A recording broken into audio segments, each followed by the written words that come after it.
Coïncidant avec la collision d'astéroïdes qui a anéanti les dinosaures, un nouveau cratère d'impact a été découvert dans l'océan Atlantique.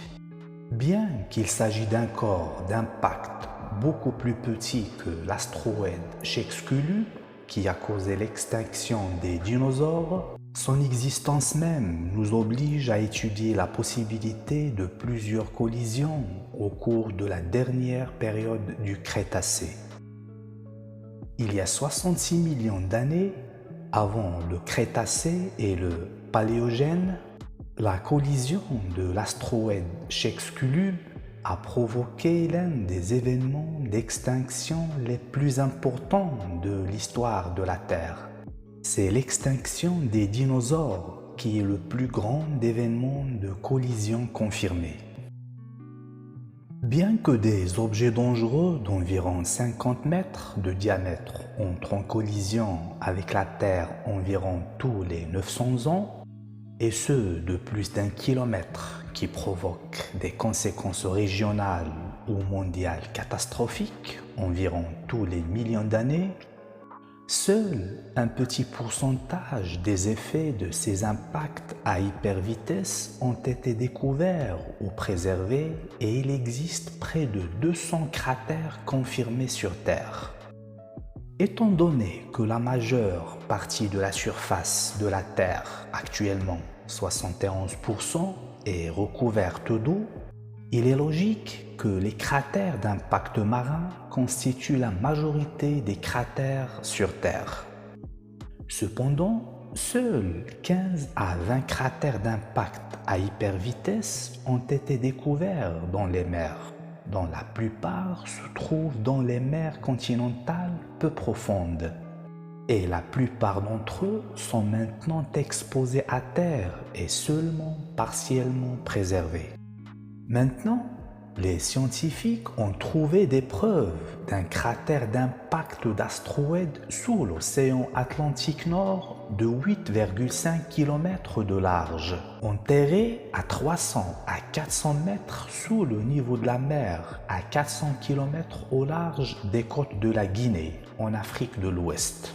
L'équipe de recherche a publié ses conclusions dans la revue scientifique Advance le 17 août 2022.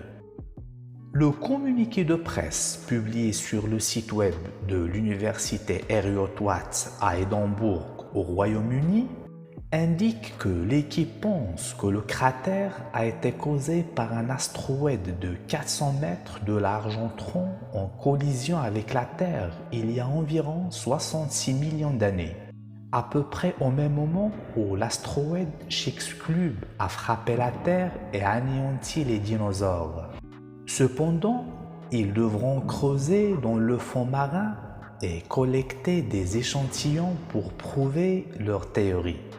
Le communiqué de presse indique également que le géologue de l'université Heriot-Watt, le Dr Austin Nicholson, a découvert le cratère par un examen sismique du fond de l'océan Atlantique. Il a dit « J'ai interprété de nombreuses données sismiques, mais je n'ai jamais rien vu de tel auparavant. Au lieu de nombreux sédiments plats, ce à quoi je m'attendais, j'ai trouvé une dépression de 8,5 km sous le fond marin, avec des propriétés très inhabituelles. Il a des caractéristiques spéciales qui pointent vers un astéroïde. Il a un bord surlevé et un patch central très proéminent, qui correspond à de grands cratères d'impact. Nicholson poursuit. Il a également ce qui ressemble à de la balistique sortant du cratère, avec des sédiments dispersés s'étendant sur des dizaines de kilomètres à l'extérieur du cratère. Ces caractéristiques sont incompatibles avec d'autres formes de formation de cratères, telles que des nuages de sel ou un effondrement volcanique. Nicholson l'a appelé cratère nadir, après un mont sous-marin à proximité. La déclaration indique également que les données sismiques montrent que l'âge de ce cratère est le même que celui de Chicxulub qui a exterminé les dinosaures. Et l'équipe pense que l'astéroïde qui a créé le cratère Nadir peut avoir été formé en raison de l'écrasement d'un astéroïde majeur, en raison du flux d'astéroïdes au cours de cette période.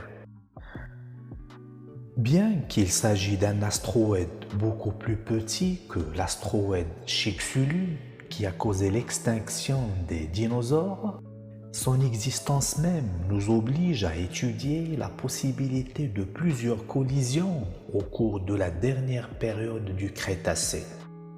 Même si 4 milliards d'années sont écoulées depuis les impacts qui ont frappé la Terre, seuls 200 cratères ont été découverts. Il est donc passionnant de découvrir un nouvel impact potentiel, en particulier dans les zones difficiles à explorer, notamment le milieu marin, explique le Dr Shang Gulick, expert en objets de collision à l'Université du Texas et co-auteur de la recherche.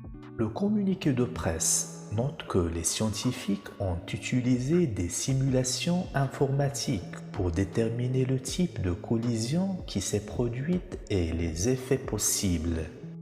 Nos simulations indiquent que ce cratère a été causé par l'impact d'un astéroïde de 400 mètres de large dans 500 à 800 mètres d'eau et a probablement provoqué un tsunami de plus grande hauteur, plus un tremblement de terre d'une magnitude de 6,5 environ, explique le docteur Veronica Bray, scientifique planétaire à l'Université d'Arizona et co-auteur de la recherche.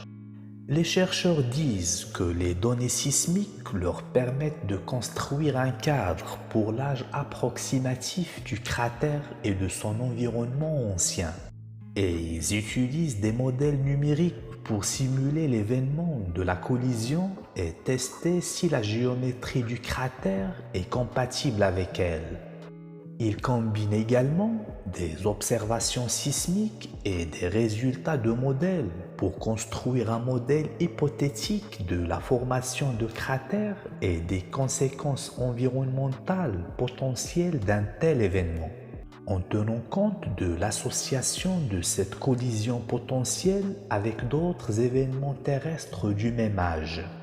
Il s'agit d'une simulation préliminaire qui doit encore être affinée à mesure que nous obtenons plus de données, mais elle fournit de nouvelles informations importantes sur les profondeurs potentielles de l'océan dans cette région au moment de la collision, a déclaré Bray.